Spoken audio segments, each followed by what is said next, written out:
Hello day, maayong buntag dira sa Pilipinas ug udto diri sa Amerika.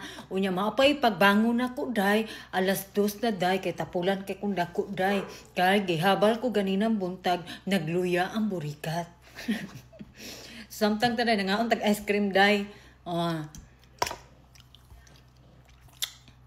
Daghang kinangutana sa kuha. Di unsaon pag in love sa apam te, kana ma in love ang apam mo tudo-tudo. Based in my experience only ha. Disclaimer, only for myself experience. Ay sige griak diha kung dili para sa imuha, animal ka. Para sa kuha day, ang apam day, ma-in love na sila day. Number 1, be yourself, be confident to yourself, be who you are and be pretty. Number 2, balag magkanga-kanga na mo English day, ayaw pag-trying hard day, be honest with him nga ikaw bugo kag English, nagtuon pa lang ka kay para magminyo kag apam.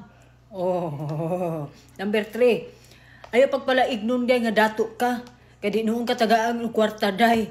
Be honest day nga wa kay kwarta day para maluoy sila sa imo nga luoy nga luod ka. Mo story ka about sa imong kinabuhi before para ang apam ma-inlove ma-develop sa imo. Gapay ka.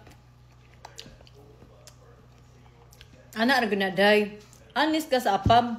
Dili man po na ambot lang oy ang kon ka kanang number 1 kung samot sa dating site ka to kanang hub kanang mag-dating site mo nya nag-get to know each other na mo nga UI na mo number. Kuan ka day kanang you need to find something, have conversation with him nga kanang conversation nga way undang-undang usahay ba. Antod nga ang inyong conversation day maabot na sa kukugay day. Wala sabi kinagawa akong ero. Atay ero.